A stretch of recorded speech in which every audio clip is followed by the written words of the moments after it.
Sirikal mar kaunti ma Kisumu ochungo chenro duto mag kunyo maram kod kuoyo e kaunti no.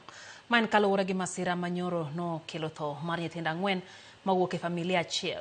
Nyithindo manyotho e pi e bugo moro mano kunye maram kendo ma olokore yawo e gweng' ma Kanyakwar e kaunti no.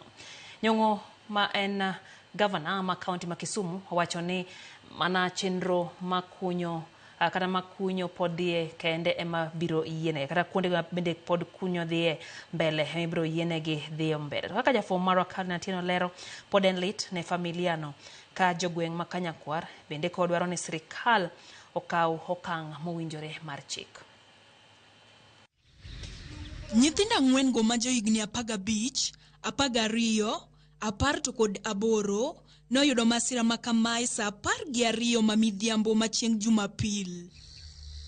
Kanoloso, jalno manogolo ringre nyithindogo e yawno lero kaka noreso ringre go ka okonyore gi jogweng' manyoyudo report ewi masirano. Tema wuok kabiro ta akongo aromo magi kubni. To kang'iyo pi oling' aling'a kaka ineno oling' sani ni. Tema alonyo law tadonjo. Kasudo matin aromo gi nyathi achiel mokwongo. Tagole oko tamiye jirandwa moro ni kanyo to ogole oko. Chaka sudo matin tachaka yudo mar 2. To jomoko be ne medre. To jomoko be chako donjo konya manyo moko te moyudo 2 go kendo. To koro in total ne gin nyithindo 4. Wuon nyithindo go lero midhiero no ka oyango ni nyithindo go nyoriko odhiomo pi e yawno ma en bugo ma pi ogudore e iye. An gi nyithindo 5 koro matin kabisa emodong'. 4 otho te, achiel ae ot matung' no, 3 ae ot makaeni.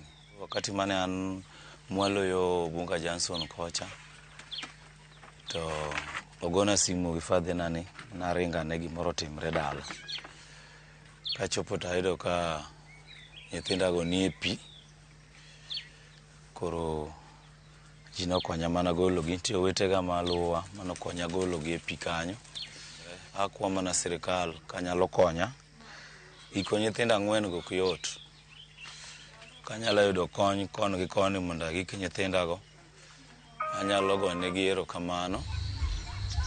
Komachielo, jodak ma Kanyakwar ogolo ywak ewi chal marach mar yawno kendo ma osekelo masira kata e kinde mokalo.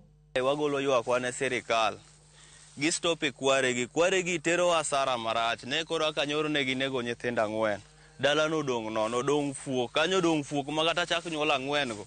Adier ok bed gino let na ma kata winjo ywak mar adier. So far waseyudo liete mang'eny mag nyithindo nikech kware mikunyo. To kaka wanyalo wacho ok inyal chuno ng'ato ni kik okuny lope. Nikech sama idhi kwere ni yawa kikunyo ka to dhi kelo tho. En ok one nikech samoro odak kama ok okuny. To wan modong' ka giluorowa gi bugogi wane mwahinyore. Jopiny go dwaro ni sirikal okaw okang' mar chungo chenro mag kunyo maram e alworano kaka yor geng'o masira mabedo e kuonde madong' bugo bang' kunyo maram go. To kiwuotho e iye kae apano manyogi maber, wan gi bugni mang'eny e iye kae kabisa. To nitie moko matut modhi piny kabisa makoro nyaka kony. To gin gima seche moko county government amoro ok nyale kaka en. Wanyalo gombo ni through the ministry kata marwa mar national government mondo donje wach mar kware ni kata ka koro nyalo chuno mondo bed gima kore timo gi jo military. To jolwenyo ne kaka nyalo biro ka through the powers mag rais mondo gene kaka kware gi inyalo din. Ringre nyithindo go okan e kar kano ringre mar osiptal ma Jaramogi Oginga Odinga. Ka nonro mar obila pod dhi nyime. Caroline Atieno, Ramogi TV, Kisumu.